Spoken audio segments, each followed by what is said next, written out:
দেখতে দেখতে নতুন বাংলাদেশের একটি বছর পার হয়ে গেল। আমরা হারিয়েছি আমাদের শিক্ষক, ভাই, বোন, সকল শ্রেণী পেশার মানুষগুলো, যারা হাসপাতালের বেডে শুয়ে মৃত্যু যন্ত্রণায় কাতরাচ্ছে হাজারো যোদ্ধা এখনো। কিন্তু আমরা কি আসলেই বৈষম্যের বাংলাদেশ পেয়েছি? ৩ আগস্ট অসহযোগ আন্দোলনের ডাক দেয়া হলো। মাদ্রাস শিক্ষক শিক্ষার্থীরা ৩টি ভাগে বিভক্ত হয়ে কৌশলগতভাবে কাজ শুরু করে দিল। স্বৈরাচার সরকার যখন আন্দোলন দমন করতে যৌথ বাহিনী দিয়ে রাজধানী ঢাকা সহ সারা দেশে যোগাযোগ বিচ্ছিন্ন করে দেয়, তখন এক অংশ যৌথ বাহিনীর গতিবিধি পর্যবেক্ষণ করে খবর জানাতে থাকে।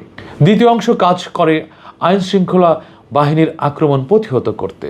তৃতীয় অংশ পুলিশের চোখ ফাঁকি দিয়ে আশপাশের এলাকায় আন্দোলনকারীদের শহরে প্রবেশ সহায়তা করে। এই ত্রিমুখী কৌশলের যৌথ বাহিনীর প্রতিরোধ ভেঙে আন্দোলনের প্রথম দফার কারফিউ চলাকালে যাত্রাবাড়ি, শনিরাখড়া, মাতোয়াইল, টঙ্গী, উত্তরা এলাকায় ছাত্র জনতার তীব্র প্রতিরোধ গড়ে তোলা সম্ভব হয়।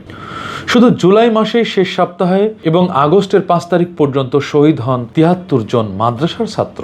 আন্দোলনের এই মুহূর্তগুলো কতটুকু প্রচার হয়েছে আমাদের মিডিয়াতে? আমাদের মাদ্রাসায় শিক্ষার্থীদের কতগুলো গল্প আমরা জানি। আজও হয়তো বহু গল্প, বহু সাহসিকতার স্মৃতি দেশের মানুষ জানে না, যা জানা উচিত ছিল।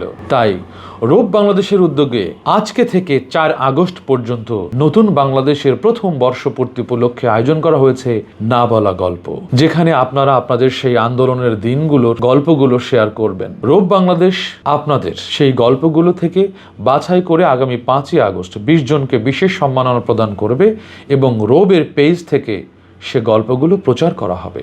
উপরে দেওয়া লিঙ্কে ক্লিক করে আপনি সরাসরি রূপ বাংলাদেশের গ্রুপে চলে যাবেন। সেখানে আপনি আপনার স্টোরিগুলো লিখে ভিডিও দিয়ে বা ছবি দিয়ে শেয়ার করতে পারেন যেভাবে আপনি চান। এরপর সেই পোস্টটি আপনার প্রোফাইলেও শেয়ার করবেন। আপনার বন্ধুদের মেনশন করুন এবং নিচের হ্যাশট্যাগুলো ব্যবহার করতে ভুল করবেন না। আপনার সাথে আমি আছি, আমরা আছি, আছে রূপ বাংলাদেশ।